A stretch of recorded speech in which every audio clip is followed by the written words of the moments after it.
Dr. Hannah Kim squinted against the harsh desert wind as sand whipped across the excavation site. The Sahara had always been unforgiving, but today felt different. Her team of 12 archaeologists had been digging for 3 weeks, following satellite readings that showed an impossible metal signature buried 3 miles beneath the ancient dunes. "This doesn't make sense," muttered Dr. Bong Li, wiping his glasses clean for the 100th time. "Carbon dating puts this structure at 65 million years old. That's when the dinosaurs died out." Hannah nodded, her dark hair tied back as she studied the massive crystalline walls they'd uncovered. The structure was enormous, stretching beyond their excavation perimeter in all directions. Its surface was smooth as glass but harder than diamond, reflecting their worklights in strange patterns that hurt to look at directly. "Professor Kim, you need to see this," called out her assistant, Juno Park, his voice trembling with excitement and fear. Hannah climbed down the metal ladder into the main chamber they'd opened just hours ago. The walls here pulsed with an otherworldly blue light that seemed to come from within the crystal itself. Strange symbols covered every surface, appearing to shift and change when she tried to focus on them. "It's like they're alive," whispered Su Min, the team's youngest graduate student.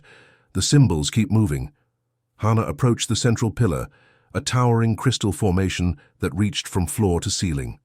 Unlike the walls, this structure was perfectly clear, and deep inside she could see what looked like circuits made of pure light. "Everyone stay back," she ordered, but her feet carried her forward despite her own warning. The moment her bare palm touched the crystal surface, the world exploded into chaos. Images flooded her mind like a dam bursting. Star maps showing thousands, of solar systems, massive spacecraft that could swallow planets, weapons that turned suns into bombs. And through it all, a voice that seemed to speak directly into her soul. "The Guardian sleeps until Earth burns." Hannah collapsed, her team rushing to help her as the chamber filled with blinding light. When the glow faded, the symbols on the walls had changed. Now they showed something that made everyone's blood run cold. Images of Earth from space, surrounded by alien ships. Far above them, beyond Earth's atmosphere, the alien hegemony fleet celebrated their victory. The massive motherships hung in orbit like metal moons, their hulls scarred from the brief but devastating war against humanity. Admiral Vextar of the hegemony stood on the bridge of his flagship, watching the smoking ruins of what had once been New York City. His forearms crossed in satisfaction as he observed the destruction through his ship's sensors. "The humans put up more fight than expected," rumbled his second-in-command, a creature that looked like a walking tank covered in bio-armor. "But they're finished now." "Indeed," Vextar replied, his insectoid features showing what might have been a smile. 3 days of orbital bombardment was all it took. Their cities are ash, their military is scattered, and their leaders are begging for surrender terms. Around them, the bridge crew of various alien species worked at their stations. Some looked like giant spiders, others resembled walking crystals, and a few were clouds of sentient gas contained in mechanical suits. All of them shared the same sense of triumph. The hegemony had ruled the galaxy for 10,000 years, bringing order to chaos and civilization to primitive worlds. Humanity had been their greatest challenge yet, a species that refused to submit, that fought with surprising cunning and determination. But even Earth's nuclear weapons couldn't penetrate hegemony shields. "Shall we begin the occupation, Admiral?" asked the tactical officer, a being that looked like a floating jellyfish with metallic tentacles. "Not yet," Vextar decided. "Let them suffer a bit longer. Fear makes species more compliant." None of them noticed the subtle energy readings beginning to spike from Earth's surface. Their sensors were focused on monitoring human military positions, not on geological anomalies buried deep beneath the planet's crust. Back in the Sahara, Hannah slowly regained consciousness. Her team surrounded her, their faces filled with concern and confusion.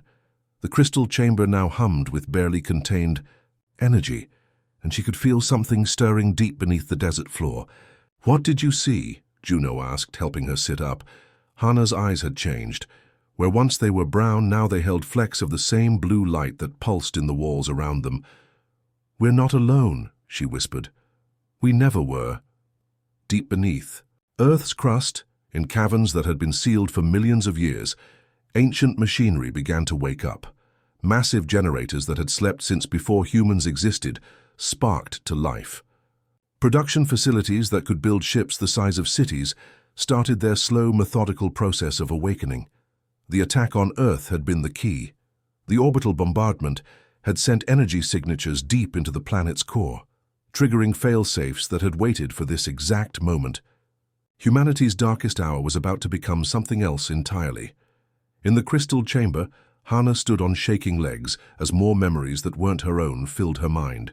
She saw herself commanding fleets of impossible ships, making decisions that affected entire star systems, and wielding power that could reshape reality itself. The Guardian was waking up, and the galaxy was about to remember why it had tried so hard to keep it asleep. The crystal's power spread through Hannah like liquid fire, burning away layers of false memories that had been carefully planted in her mind. As she stood in the underground chamber, fragments of an impossible truth began piecing themselves together like a cosmic jigsaw puzzle. Earth wasn't humanity's home. It was their cage. The visions came in waves, each one more shocking than the last. She saw herself commanding massive starships that could dwarf entire moons, leading fleets across galaxies in campaigns that lasted centuries.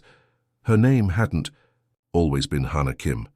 Once she had been Admiral Kira of the Void Fleet, and her kind had been the most feared warriors the universe had ever known. 65 million years ago, the Void Reapers had controlled half the galaxy. They were masters of technology so advanced it seemed like magic to other species. They could manipulate matter at the quantum level, bend space and time to their will, and their weapons could turn entire star systems into graveyards. But power corrupted them.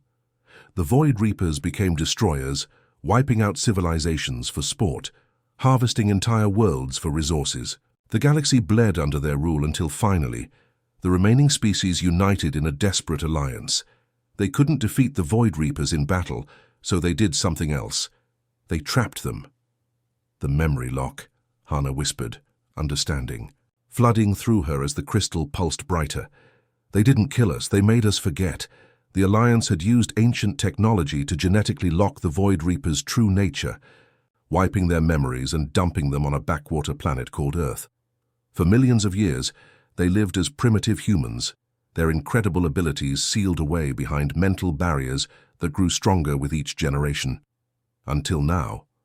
Across the planet, the hegemony's orbital bombardment had shattered those barriers. The energy signatures from the alien weapons had triggered something deep in human DNA, and the locks were breaking everywhere. In Seoul, Yuki Choi was grading papers when the first wave hit her. The mild-mannered elementary school teacher suddenly found herself staring at her coffee mug, knowing with absolute certainty that she could rearrange its molecular structure with her mind. She reached out tentatively, and the ceramic began to flow like liquid, reshaping itself into impossible geometric patterns. "This isn't possible," she breathed. But even as she spoke, more knowledge flooded her consciousness. Quantum mechanics, molecular engineering, the fundamental forces that held reality together. She remembered commanding a research vessel that could create new forms of matter, exploring the deepest mysteries of existence. Her students would never see their teacher the same way again. 200 miles away, Dainam was tending his rice fields when the awakening struck him like lightning. The simple farmer collapsed among his crops, his mind suddenly filled with blueprints for weapons that could crack planets open like eggs. His weathered hands began sketching designs in the dirt, creating technical drawings more complex than anything humanity's greatest scientists could understand. Planet crackers, star killers, reality bombs that could erase entire solar systems. From existence. "What am I drawing?" he mumbled, but his hands wouldn't stop. The knowledge poured out of him like water from a broken dam. He remembered standing on the bridge of a dreadnought, watching worlds burn at his command. He had been General Nam of the Annihilation Corps, and his weapons had silenced 1,000 civilizations. Similar awakenings were happening everywhere. A janitor in Tokyo suddenly understood how to build faster-than-light engines. A street artist in Mumbai began painting star maps of galaxies that wouldn't be discovered by human telescopes for centuries. A retired librarian in London found herself speaking in mathematical equations that described how to fold space itself. The genetic locks were breaking, and with them came terrible knowledge. Back in the Sahara, Hana's transformation was the most dramatic of all. The crystal responded to her presence like it had been waiting for her specifically. Tendrils of energy wrapped around her body, not hurting but changing her at the cellular level. Her team watched in amazement and terror as their professor began to change. Her eyes now glowed with the same blue light as the crystal. Her hair lifted as if she were underwater, and the air around her crackled with barely contained power. "Professor Kim," Juno called out nervously. "Are you okay?" When she turned to look at him, he saw something that made his blood freeze. The woman he'd known for 3 years was gone. In her place stood something ancient and terrible, a being who had commanded fleets when Earth was still ruled by dinosaurs. "My name is Admiral Kira," she said, and her voice carried harmonics that made the crystal walls ring like bells. "And I remember everything." The memories were complete now. The Void Reapers hadn't been evil, not originally. They had started as explorers and builders, creating wonders across the galaxy. But absolute power had corrupted them absolutely, turning them into the very monsters the galaxy had needed to stop. Now they were awakening again, and the question that terrified even Kira was simple. Would they repeat their ancient mistakes, or had 65 million years of living as humans taught them something about mercy? Above them, the hegemony fleet continued their celebration, completely unaware that their victory had awakened something far worse than human resistance. They thought they had conquered a primitive species armed with crude nuclear weapons. They had no idea they had just poked the galaxy's most dangerous predator with a very sharp stick. The Void Reapers were returning, and this time they remembered exactly how powerful they used to be. Admiral Kira stood at the edge of the crystalline chamber, her transformed consciousness reaching deep into Earth's core. What she found there made her smile for the first time in 65 million years. The planet wasn't just hiding ancient technology, it was the technology. "Come," she commanded the awakened humans who had gathered around her. Yuki had flown in from Seoul, her teacher's clothes replaced by flowing robes that seemed to bend light around them. Daenam had left his rice fields, his farmer's hands now crackling with energy that could reshape matter itself. Dozens of others had answered the call, each one remembering their true nature as ancient warriors. Together they descended deeper than any human had ever gone before. The journey took them through passages that opened at their approach, carved through solid rock by technology that made current human science look like cave paintings. As they went deeper, the temperature should have increased, but instead the air grew cool and fresh, filtered by systems that had been running automatically for millions of years. "The forges," Kira whispered as they reached a vast cavern 20 miles beneath the surface. "They're still active." The chamber stretched beyond the horizon, filled with machinery that defied description. Massive arms moved in precise patterns, assembling components from raw materials that seemed to appear from nowhere. The sound was like a symphony of creation, metal singing against metal as ships larger than cities took shape in the construction. "Baze, how is this possible?" Yuki asked, her enhanced senses struggling to process the scale of what she was seeing. "Earth was never meant to be a prison," Kira explained, her memories now complete. "It was meant to be a fortress. The alliance that defeated us thought they were being clever, trapping us on a dead world. They didn't realize we had already begun the process of turning that world into our greatest weapon." The first ship rolled out of the construction bay. As they watched, it was beautiful and terrible, its hull a deep black that seemed to absorb light itself. The vessel was 3 miles long and bristled with weapons that could crack moons in half. But this was just a scout ship, barely worth mentioning compared to what was still being built. "The hegemony fleet is still in orbit," Daenam observed, his tactical mind already calculating attack patterns. "They think they've won." "Let's correct that misconception," Kira replied. The awakened humans boarded their ships with the ease of muscle memory returning. Yuki found herself on the bridge of a dreadnought called the Stellar Reaper, its command center responding to her thoughts as much as her voice. The ship's AI greeted her like an old friend, its mechanical voice warm with genuine affection. "Welcome back, Captain Yuki," the AI said. "Shall we begin the cleansing?" Above them, Admiral Vextar was reviewing surrender terms when his sensors officer began screaming warnings that made no sense. "Sir, massive energy signatures rising from Earth's surface. I'm reading ships, but that's impossible. The humans don't have any ships left." Vextar rushed to the main viewer just as the first Reaper vessels broke atmosphere. His 4 eyes widened in disbelief as he watched ships that dwarfed his own flagship rise from the planet like dark angels of death. "How many?" he demanded. 200, no, 500. Sir, they keep coming. There are thousands of them." The hegemony fleet scrambled to battle positions, but they were already too late. The Reaper ships moved with impossible grace, their hulls phasing in and out of normal space as they attacked from angles that shouldn't have existed. Yuki watched from her command chair as the battle began. It wasn't really a battle. It was an execution. The hegemony's energy weapons struck the Reaper hulls and simply vanished, absorbed by armor that converted the attack energy into fuel for their own systems. Their projectile weapons passed through, the ships like they were firing at ghosts, the Reaper vessels phasing between dimensions to avoid damage. "Return fire," Yuki ordered calmly. The Stellar Reaper's main weapon was called a reality cannon. When it fired, it didn't just destroy its target, it convinced the universe that the target had never existed in the first place. The hegemony flagship simply stopped being, its atoms dispersing into quantum foam. Across the battlefield, other Reaper ships were demonstrating equally terrifying weapons, gravity hammers that crushed enemy vessels into singularities, temporal missiles that aged their targets to dust in seconds, phase disruptors that scattered enemy ships across multiple dimensions simultaneously. Admiral Vextar's command ship was one of the few vessels that managed to escape the initial assault, but his relief was short-lived. The Reapers weren't interested in letting anyone get away. "They're following us into hyperspace," his navigator reported in terror. "That should be impossible."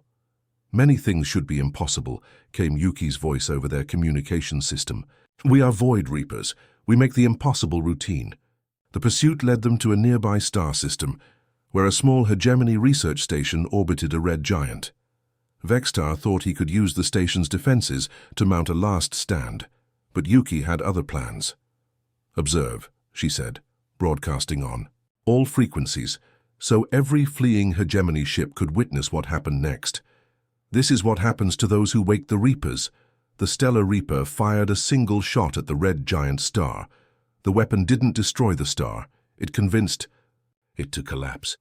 In moments, the massive ball of fusion became a black hole, sucking in the research station, the nearby planets, and several fleeing hegemony ships. "We're not rejoining galactic civilization," Yuki said quietly. Her words carried across subspace to every corner of the galaxy. "We're ending it." The few surviving hegemony ships scattered in all directions, carrying with them footage that would terrorize civilizations across 1,000 worlds. The humans hadn't just defeated the mightiest fleet in the galaxy, they had done it casually, like swatting insects. Back on Earth, more ships continued rising from the hidden forges, dreadnoughts the size of small moons, carrier vessels that could berth entire fleets, world ships designed to relocate entire populations across galactic distances. But the most terrifying vessel was still under construction, a ship so massive it would take months to complete. When Admiral Kira described its purpose to her fellow Reapers, even they fell silent with apprehension. It was called the Galaxy Ender, and its single weapon was designed to trigger a chain reaction that would cause every star in the Milky Way to go supernova simultaneously. The message was sent across all frequencies in every language known to galactic civilization. "Humanity has returned. Your move." The galaxy held its breath and wondered if it was about to die. The emergency session of the Galactic Council had never seen anything like it.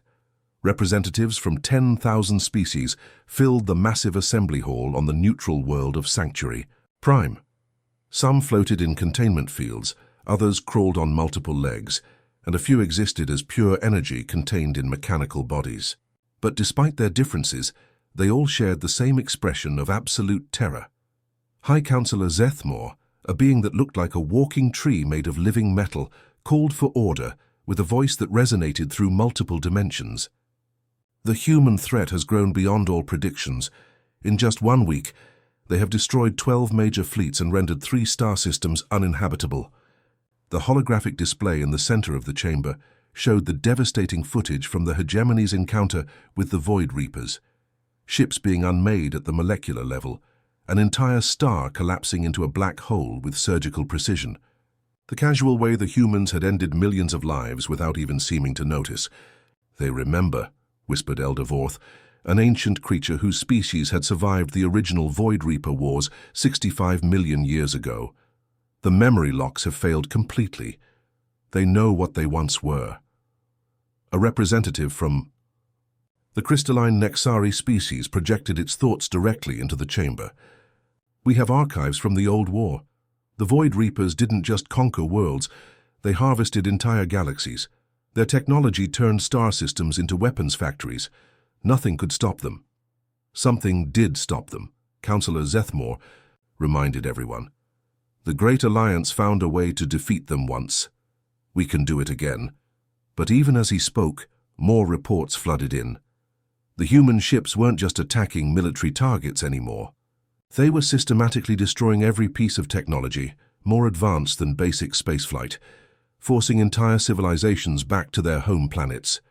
"They're not trying to rule us," realized Admiral Kexhai of the Dominar Empire. "They're sterilizing us, making sure we can never threaten them again." The decision was unanimous. Every species that could build a starship would contribute to one final, desperate assault on Earth. They would throw everything they had at the human homeworld before the Void Reapers could complete whatever doomsday weapon they were building in their underground forges. Within days, the largest fleet in galactic history assembled at the edge of the Sol system. Millions of ships from 1,000 different species, wielding weapons that had been kept secret for eons. The hegemony contributed their few remaining dreadnoughts. The ancient Vorthan Empire emerged from their hidden dimensions with reality-warping vessels. Even the mysterious Eternals, who rarely interfered in galactic affairs, sent their time manipulation fleets. The Armada was led by Fleet Commander Yarix, a tactical genius from the war-loving Corvan species.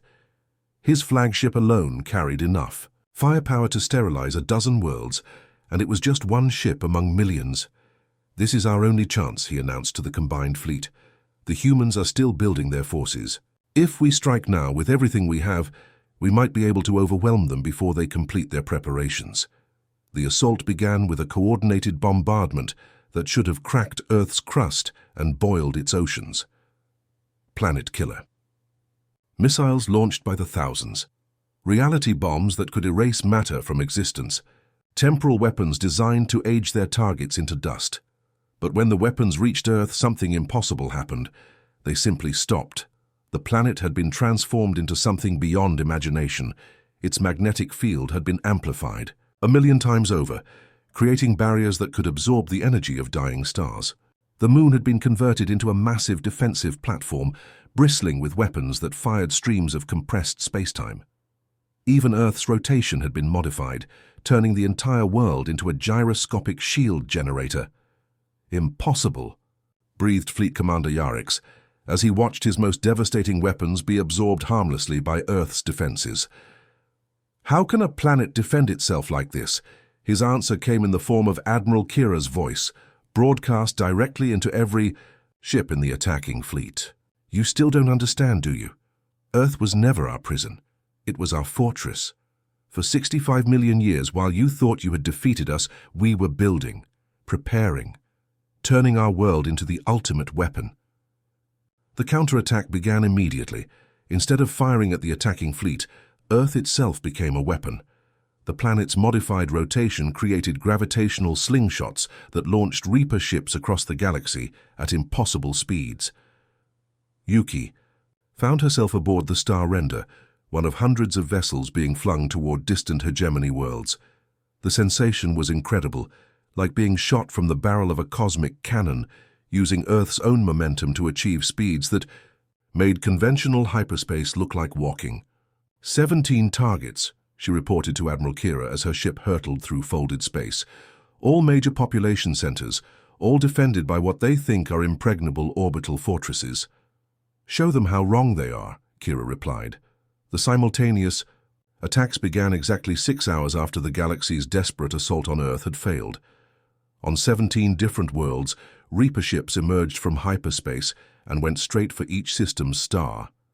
Dainam commanded the assault on the Corvin homeworld, his ship the Void Hammer materializing just outside their sun's corona. The massive orbital defense platforms immediately opened fire, their weapons designed to destroy entire fleets. But the Void Hammer phased between dimensions, letting the attacks pass harmlessly through its hull. In response, Dainam fired a single shot from his Starkiller weapon. The Corvin sun didn't explode. Instead, it simply went out, its fusion reactions ceasing as if someone had thrown a cosmic switch. Within minutes, the system was plunged into absolute darkness and cold that would freeze the homeworld solid within days. 65 million years, Dainam whispered as he watched another civilization end. "We gave them 65 million years to learn peace, to choose cooperation over conquest. They chose war instead." Similar scenes played out across the galaxy. 17 suns died in perfect coordination, their light extinguished with surgical precision. Billions of lives ended not in explosions, but in the slow, inevitable cold of worlds cut off from their life-giving stars. The surviving members of the Galactic Assault Fleet received the footage of their homeworlds dying. Ships that had been preparing for a second wave of attacks against Earth instead turned and fled, their crews desperate to reach their families before the cold claimed them. But there was no escape.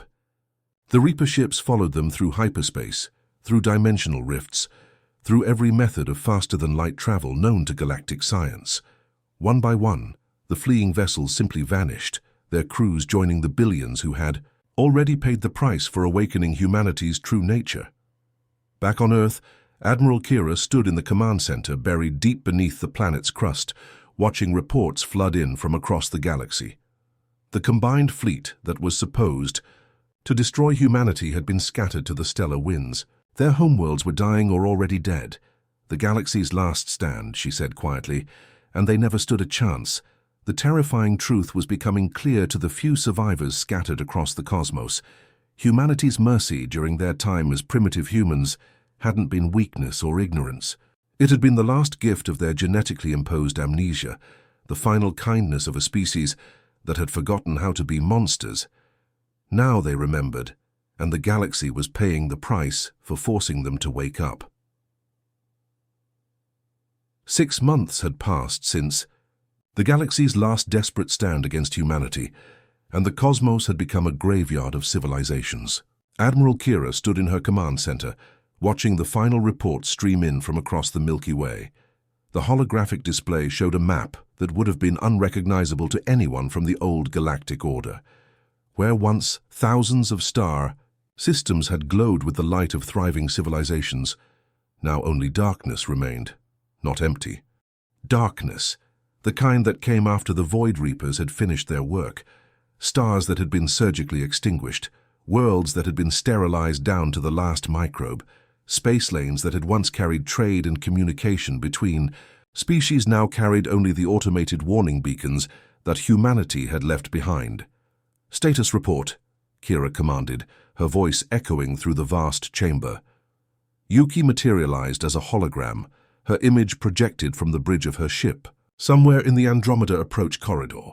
"The Nexari remnants have been neutralized. Their crystal homeworld is now a monument to their foolishness, preserved in temporal stasis so future species can see what happens when they attack Earth." "The Corvin survivors?" Kira asked. "Scattered across 17 different dimensions," reported Dainam from his position near the galactic core. "Their reality-hopping technology couldn't save them. We followed them through every fold in space-time. The last of their war fleets was eliminated 3 days ago." Kira nodded, feeling a strange mixture of satisfaction and emptiness. The systematic elimination of every species that had participated in Earth's bombardment had taken months of careful planning and flawless execution. Each civilization had been given a choice: surrender completely and accept exile to the outer rim or face extinction. Most had chosen to fight. Most had chosen poorly. But even as Admiral Kira felt the cold satisfaction of victory, another consciousness stirred within her mind. Dr. Hana Kim, the archaeologist who had discovered the crystal in the Sahara, was still there, trapped inside her own body, like a passenger in a vehicle she couldn't control. "Look what we've done," Hana's voice whispered in her mind. "We've become the very monsters the galaxy was right to fear." "They chose to wake us," Kira replied, both to her inner voice and to her assembled commanders. "For 65 million years we slept peacefully. We lived as humans, developing art, music, literature, love. We could have remained that way forever. But they forced us to remember what we truly are." The holographic display shifted to show the few remaining alien worlds that had been spared. These weren't mercy killings. They were museums. Kira had deliberately left certain species alive, but reduced to pre-industrial technology and kept under constant surveillance.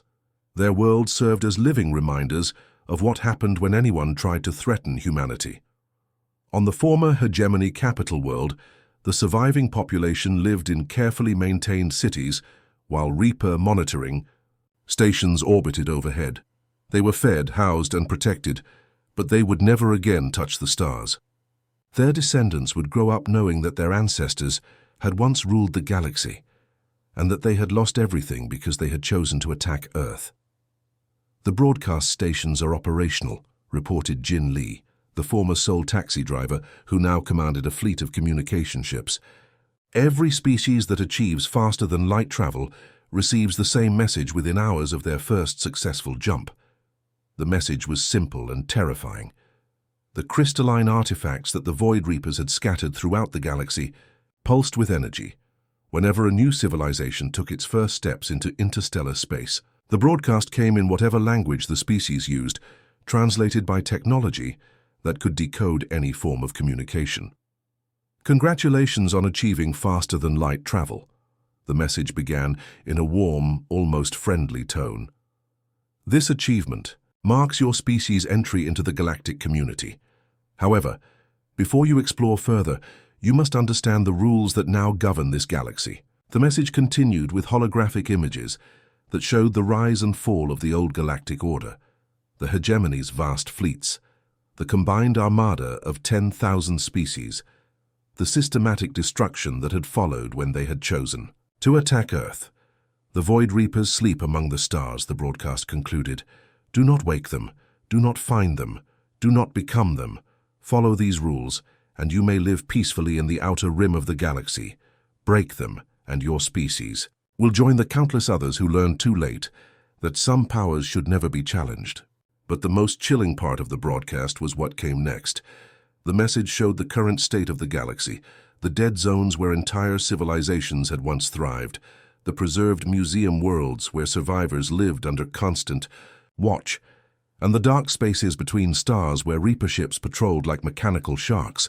Young species that received the broadcast usually retreated to their home systems immediately, content to develop their own worlds rather than risk exploring the galaxy's dangerous depths. A few tried to investigate, sending scout ships toward the old trade routes. Those ships were never seen again, but their final transmissions were always the same. A brief message describing beautiful, terrible vessels that moved like living shadows through space. Yuki stood alone on Earth's surface, watching the last alien ship disappear into the void. It was a refugee vessel from the Altarian system, carrying the final survivors of a species that had once built cities in the clouds of gas giants. They had been granted safe passage to the outer rim, but they would never return to their home system. Their sun had been extinguished as an example to others. The war was over. Humanity had won the most complete victory in galactic history. But as Yuki stared up at the stars, she couldn't shake the feeling that they had lost something far more precious than any military campaign could ever gain. "What have we become?" she whispered to the night sky. Behind her, the lights of human cities glowed with warmth and life. Children played in parks, artists created masterpieces, scientists explored the mysteries of the universe with wonder instead of fear. Humanity continued to live, love, and grow, just as they had during their long sleep. But now they were also something else, They were the galaxy's final nightmare, the boogeyman that entire civilizations would whisper about in the dark. They were the Void Reapers, and their mercy had died with their amnesia. In the deep spaces between stars, massive ships continued their eternal patrol. The galaxy Ender, finally completed after months of construction, hung in the void like a mechanical planet. Its single weapon could trigger a chain reaction that would cause every star in the Milky Way to go supernova simultaneously. It was the ultimate deterrent, a promise that if humanity ever faced extinction again, they would take the entire galaxy with them. The new order was simple and absolute. Humanity ruled from the shadows, allowing other species to exist as long as they stayed in their designated areas and never again reached for the power to threaten Earth. The Void Reapers had returned, and they would never sleep again. Dr. Hannah Kim's consciousness still fought against what she had become. But Admiral, Kira's response was always the same. They chose to wake us. The galaxy had learned its lesson. In the ruins of galactic civilization, humanity's greatest victory became a cautionary tale whispered by survivors, the day they chose to become the galaxy's final nightmare. But late at night, when the stars were brightest, some humans still wondered if winning had been worth the price of their souls. The war was over. Humanity had won, but at what cost? The end.